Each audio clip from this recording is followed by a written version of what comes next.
What's up everyone? It's been a little while since the last video. Car's pretty much just been hanging out, waiting on some stuff. So I had a few different things go wrong, and you guys might beat me up for this, but I used all of this style fitting. So it's not the PTFE. It's just a normal, I don't know, AN fuel line. And I just had random leaks and random stuff going wrong. So probably should have used PTFE, and that is, I mean, a little bit of a cheaper grade. I didn't go full on China, but I didn't spend a fortune on it either, which I'm glad I didn't, because now I put all Brown & Miller stuff on. So all new fuel lines. I got these made by one guy's garage, Nathan Shaw. He did them all for me. I mean, it is expensive, but they're just really nice. I mean, there's nothing else to say about it, and I didn't really want any issues, because I mean, they were just kind of randomly showing up, and you'd just be sitting there letting it idle, and then all of a sudden you're like, what in the hell? Fuel leak. So I was just done with that. Like, we're not going to do this. We're not going to play this game. I had transmission leaks on the old setup. Some of them were pan related, other ones were fitting related. So all my transmission lines are also Brown & Miller. Just well worth it. Super nice stuff. Don't have any problems with it. It's just really nice. So glad that all that stuff should be resolved now. So then I did have one other problem. I actually lost a rib on the water pump belt. So I was kind of wondering what's going on. So I ended up figuring it out, and I'll show you that in the next clip here. Okay, so as I was telling you, I was having an water pump. So just pulled the old water pump off, and I'll show you the difference compared to the new one. So this is the old one. I took a caliper and I measured from here to here, and the measurement was 540. And I mean, just obviously looking at this one, it's way closer, and that one measures 250. So that explains why my belt was running off one rib, and it had actually lost one rib on the belt. So got a fresh new water pump here. Gonna throw my little accessories on, slap it back in, and we're good to go. So easy fix. But I guess this probably happened here when this was the water pump that was on that motor that blew the crankshaft out. So I assume that's definitely when this happened. Should have just replaced it, but I didn't. So 80 bucks, but whatever, no big deal. So now you've seen that. That was just, should have replaced it. Totally my bad, but whatever, is what it is. The water pumps are pretty cheap, and it was extremely easy to fix.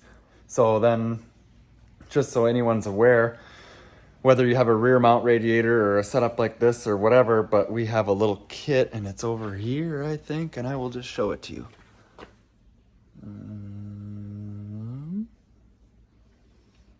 I don't know where it is, but anyway, it's a vacuum water filler. So you can put this little cap thing on your educator app here, apply some pressure, air pressure to it. It gets up to about 25, and then you have a little, basically a line pulling water from a bucket, and then you just open the valve, and it'll just fill until all the air gets pushed out of the whole system, basically. Works great.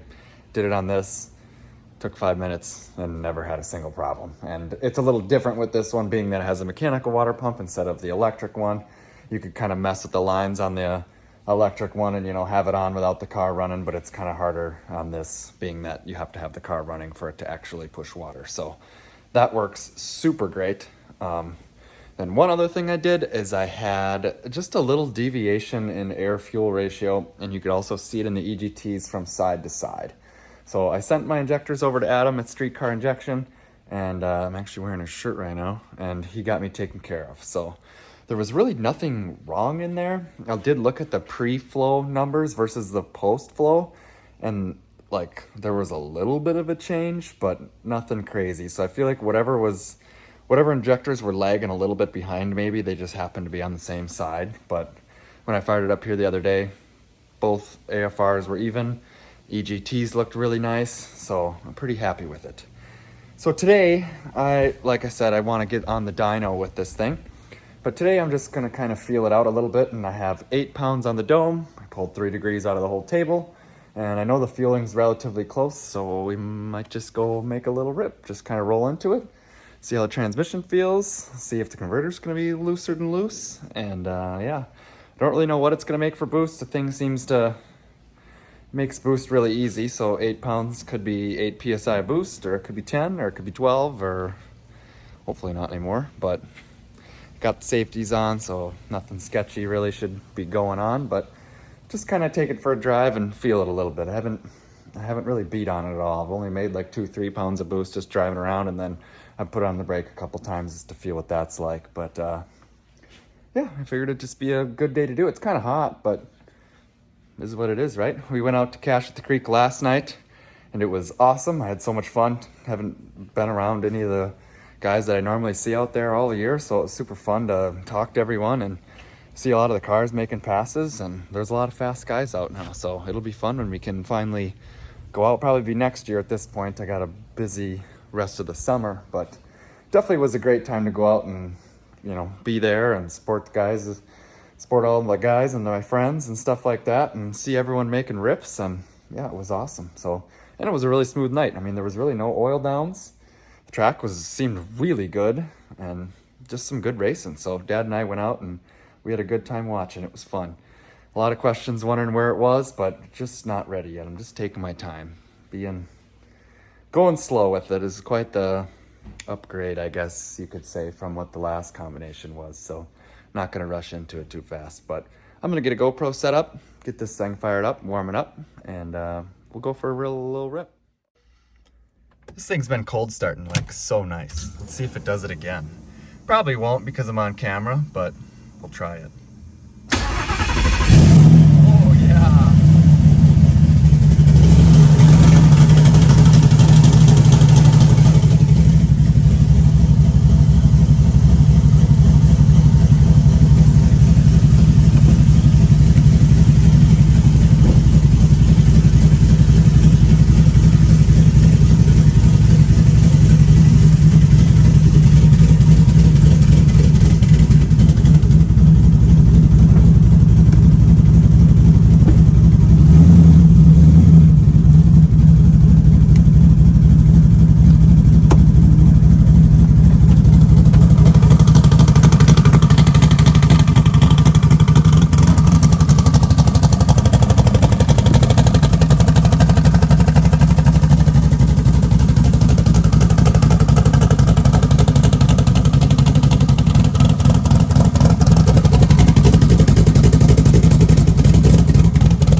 All right, so as you and I was hoping to see and do, was a little pull. Well, I don't know what we were gonna be on for boost or anything like that, but I was hoping to do a pull there. You see me fire it up, back it out. This isn't where I wanna be in the video at this point. But, so anyway, I'll tell you what happened. I was just cruising down the road, wasn't doing anything. Like, I was actually just leaving my little street out there, so I was maybe going 30 miles an hour, and all of a sudden I just started watching the coolant temp just run up, like if you're watching the seconds on a digital clock, just bing, bing, bing, bing, bing, all the way up to 200. So I probably drove 500 feet, shut it off, pulled into another little neighborhood, and I was like, well, that's really weird. I'm like, something's going on.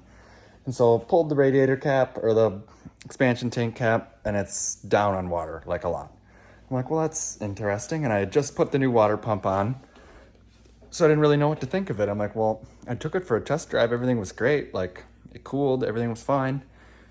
So I couldn't imagine that it had a big air pocket in it, but I'm like, maybe. So I just walked to a random house down the road and grabbed a bucket and dumped some water in it. And I didn't really bring that much, so I didn't think I needed that much. And I came back and the water was at the exact same height. And I'm like, that's weird. So I added some more, and I could hear it leaking in the engine. And I'm like, what in the hell? So I called Dad. He towed me back home, pulled the valve cover, and I had blown out a expansion plug in the head. There's 3 of them on the inside of a Coyote head in between the cams. And so one of those on the driver's side had popped out. Luckily, the plug was just sitting in underneath the valve cover, just in the head. And I'm like, whew, thank God, don't have to pull the motor apart. Like, but yeah, you know, we have the issue of the plug is out. Why did the plug come out? And the whole motor's full of water. So I'm going to flip the camera around and kind of show you some things, and I'll show you then what I did to fix it. Okay, we are back. So I have my handy dandy calipers here, and I have the expansion plugs. So those are 18 millimeter expansion plugs is what is supposed to go in there. And so from what I've read online and what I've talked to other people, you're supposed to have about 10 to 15 thou of interference fit on one of these expansion plugs based on the hole that you're going in. So if I measure this one, it measures 740. 18 millimeters is like 709 or 710 or something like that. So that would be 30 thou of interference. And they did go in very difficult. And so, I mean, I'm sure most people check that. I'm not very experienced in building engines, so I did not check what the fit was. Maybe in my head, the hole is small on it. I don't really know, but I find that very hard to believe because these are Dorman brand, part number 555-102. If you go on their website, the minimum diameter is supposed to be I believe it was 721, and the maximum 728. These are 740. So they're 12 thousandths bigger than their maximum specification for this plug. So that's not very good. So then we had the debate of, if I buy these directly from Motorcraft, what if they're just as big as this one? And then also, there's 5 others in there that were all the same plug that all went in like shit. I'm like, so what does a guy do now? And so I ended up deciding for the one that popped out, I was just gonna tap it and put a 1/2-inch pipe plug in it. So that's what I did. It just so happens that that hole is the perfect OD, or ID, I guess you should say, for a 1/2-inch NPT pipe plug. So I just took a 1/2-inch ratchet with an 8-point socket and tapped it in the car. Covered up all the oil holes, of course, vacuumed all the shit out, did that whole 9 yards. But then I'm just worried, you know, should I do the rest of them? Should I not? How am I gonna get them out without letting them fall out? And what I ended up doing was I drilled an 1/8-inch hole in all of them, and then I have a slide hammer that has a easy out attachment on it. So you could just thread that thing in there and pop them right out. And there were a couple that were not going to hold. I mean, I was tapping on that thing so gently and they come right out. And there was other ones that I was pulling on them pretty good until I got them out. So, I mean, maybe I installed them wrong. I don't really know. I was pretty careful when I did it, but they went in way harder than the ones that I put in the engine block. So, and any other one that I've done before. So I kind of, that should have been a red flag right there. It just not experienced enough. So that was definitely kind of dumb, but I got them all tapped now and I'll show you what they look like. So there you go. You can see them 3 brass plugs are the tapped ones, and that has that plug sealer, whatever it's called, on there. So they shouldn't leak, but I'm probably gonna fill it with water here with the valve cover off, and then I can verify that everything's good. But I'm gonna cycle a couple oil changes through it here real quick so I can just make sure that everything's good and clean, you know, because it's hard to clean a water system when you're drilling holes and welding stuff on like that on the radiator and all that stuff over there. So definitely wash some stuff through. I did cut the filter open and it was in good shape, like really nothing at all. So definitely gonna go through it a couple more times and just make sure that everything's mint, but seems like we got out of it pretty unscathed. So yeah, you can see I got them all tapped and we should not have to worry about that anymore, which is good. So if that's something that you're interested in doing, measure your holes, you know, do all your due diligence before you go ahead and do it, but the head should be the proper size for a 1/2-inch pipe thread. And I didn't use any tools, no CNC, no nothing, just a 1/2-inch drive ratchet and a 8-point socket and then a tap, of course, and I just did it in the car. The holes, at least on these heads, have some pretty nice radiuses to chamfer, you know, leading into the hole. So you have a decent start. It's not too hard to get the tap straight and get everything going in good. So it just wasn't that bad. I mean, I probably have 30 minutes into doing all 6 of them, maybe a little more, you know, vacuum out and all that stuff, but it's really not that bad. So if you're putting one of these together and you don't want to deal with those plugs or you're worried about the same thing, go ahead and do that. It just ain't that hard for some serious security. It seems like I just bought some valve cover seals here too from Dorman. They were absolutely junk, so I just think Dorman's kind of junk now. I don't really know. I don't use stuff like that very often, but definitely makes you nervous when you have 2 bad experiences with the same brand 2 times in a row. So kind of dumb. I bought some Ford Motorcraft VVT seals, so now we should be good on that aspect of things, but yeah, super bizarre. I also just wanted to say one more thing on them plugs. If you have like a replacement engine or something like that, or you know, pulled heads off of a Mustang or something and they have the plugs in them, you do not need to remove them. There are 2 frost plugs on the end of a plug, just like an LS engine, and you can very easily take those out. And if you do machining or whatever you end up doing, and then you can reinstall those ones, and you can still clean that entire coolant jacket without removing those 3. I don't know exactly why those 3 are there, if it's something for the casting process or what, but these particular heads, being that I bought them off eBay and they were blems from Ford, they did not have the plugs in them. So otherwise I would have left them for sure. But in that particular scenario, I had to put plugs in them, and now I'll probably just tap them on every one of them just because I had this experience and I don't want to have it again. But yeah, if they're already in there, you definitely do not have to remove them. It's not really necessary. So that would just be my 2 cents on that, and I think that tons of people run with them, just regular freeze plugs in there, and they don't really have any issues. Obviously now maybe if you blow a head gasket, there's no telling what's going to happen. So in this case, all 6 are tapped, and then I do have freeze plug retainers on the outside of the engine on the back of the head.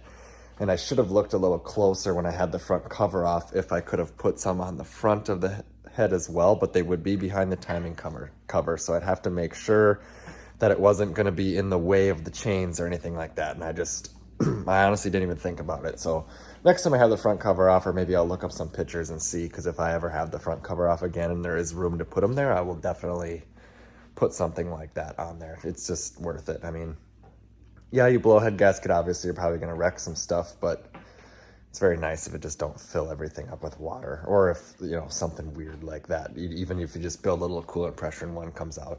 I understand they probably shouldn't be coming out and you shouldn't have these issues, but it's just kind of nerve-wracking, especially when they're in the engine.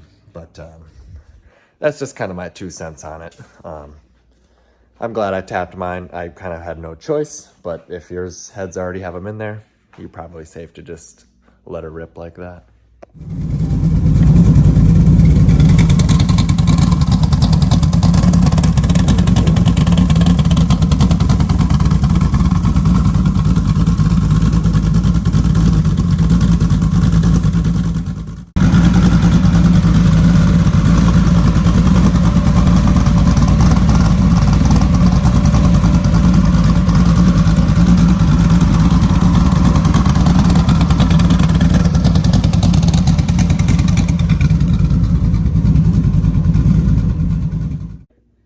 Okay, so there you seen, we had it running again.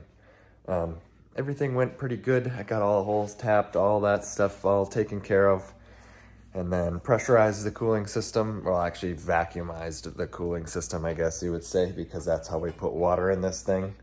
It's just way easier, honestly. You don't even have to worry about it. It just fills itself and then it's done. So I've never had an issue with it doing anything weird, air pockets kind of stuff. It's just really nice. So that's how we did it. And I had the valve covers off, no leaks, nothing like that. Fired it up, ran it for 1 minute. Then I shut it off, dumped the oil. And it was a little milky, and it was just kind of a conglomeration of oil that I had laying around here because I knew I was gonna dump it immediately. And so then changed it, cut the filter open, made sure it all looked good, let it drain for a while, put it all back together, new filter, filled it with another 8 quarts of VR1, fired it up, and then got it up to temp real good, let it kind of get warm, drop the oil again, change the filter, cut the filter open. Everything looked really good. I mean, I just couldn't find anything telling me that there was anything wrong. We had 100 pounds of oil pressure pretty much the whole time until once obviously it gets warmed up. But now I got my Schaefer's oil back in it. First time on the Schaefer's with the Coyote. Started it up, had 98 pounds of oil pressure. Everything seems to be good. She should be dialed in, ready to rip.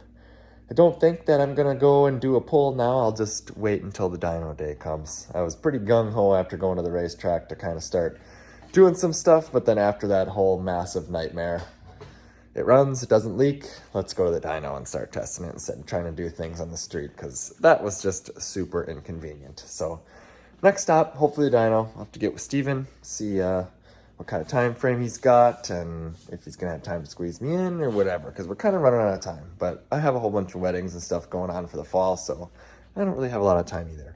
But as long as we can just get it in there and make some rips and get the tune all dialed in, I'll be pretty happy. So thanks for watching, guys. Don't forget to comment, like, subscribe, and hopefully I'm back pretty soon with a dyno video, because that would be awesome.